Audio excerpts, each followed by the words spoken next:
When I watched film, I it made me a little bit uncomfortable because I realized and I kind of found Eli Manning treats OBJ differently than every other wide receiver on their team. He throws riskier passes to him that really he would have never thrown to anybody else. And here's what's really important. Eli Manning throws the ball to Odell Beckham Jr. in critical moments.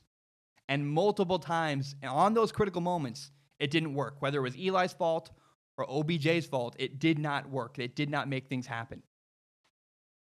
There's a 3rd and 4. The Giants are losing to the Eagles 19-22.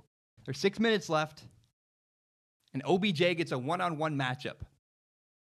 Eli throws him the ball, and he does not make the play. The receiver doesn't come down with the ball. How about this? On 4th and 3 against the Panthers, OBJ just flat out drops the ball. He does not catch the ball, does not make the play. Well, here's one that's even worse. On 3rd and 8 against the Cowboys, OBJ basically makes no effort to catch a ball over the middle. He would have gotten hit. He looked like he was unwilling to take a hit and catch the ball. And, man, it's really interesting. He makes a lot of finesse plays. And whenever it's convenient for him, he's fantastic, but he's not a gritty wide receiver. He's not a guy who's going to make the play in critical moments when you need him. And that doesn't strike me as the kind of guy I want on my team. Look, we're getting too caught up. I think the point is this. I believe Eli Manning will be a better quarterback in the future when Odell Beckham Jr. is no longer on his team. He throws the ball to the right spot basically every single time. He's way more reliable than a rookie quarterback would be. Other than one exception, he does not force the ball downfield over and over and over again. There were examples where, 3rd and long, 2nd and long, Eli Manning does not force the ball downfield. He takes what the defense gives him and throws the ball underneath. There's a great example of this. It's 3rd and 16 against the Eagles. The Eagles coverage backs way off. He doesn't force it. He throws underneath to his running back. And ultimately, that leads to a first down. And I'm telling you, we saw that over and over and over again. He makes great read after great read. He goes to the right spot with the football. And here's what's really bizarre. Eli is incredibly responsible with the football. Eli Manning does not force the ball into coverage unless, this is where it's weird, unless he's throwing the ball to Odell Beckham Jr. Eli makes great reads. He only throws the ball to his wide receivers deep if they've actually beat their man by a step. If they beat their man, if they have a step on their guy, Eli Manning will take a shot, throw the ball deep downfield.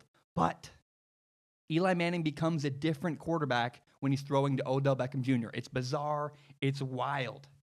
The really patient, really safe guy suddenly is forcing the ball into coverage and making really bad decisions. Only when he's throwing to Odell Beckham Jr., he becomes, again, a different quarterback. It's bizarre to watch on film. There's a play against the Eagles at 2nd and 10. There's 17 seconds left before halftime. And the Eagles basically run a prevent defense. They have 2 safeties on the goal line. They have 2 corners taking away deep sideline throws. And they have 3 defenders on the inside to take away deep digs and deep posts in the middle of the field. Eli floats the ball up into the middle of the field for Odell Beckham Jr., and it's an easy interception. Instead of checking the ball down and setting the Giants up for a field goal, he broke protocol and forced a throw to OBJ.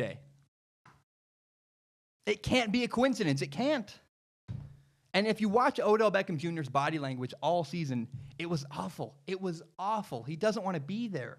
When he didn't get the ball, he showed everyone in the stadium, everyone watching, he showed, I'm upset. I don't like this. I should have gotten the ball. He doesn't need to say anything to be very vocal and expressive with his body language.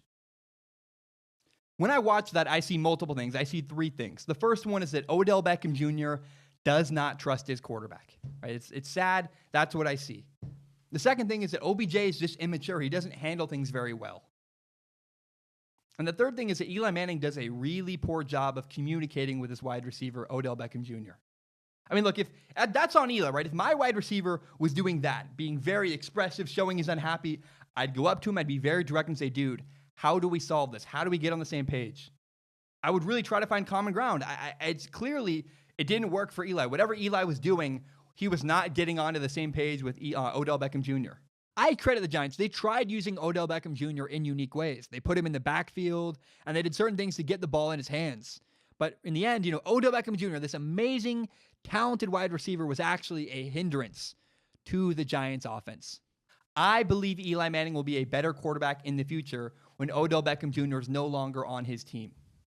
I know that's weird. I know that's out there, but that's what I see.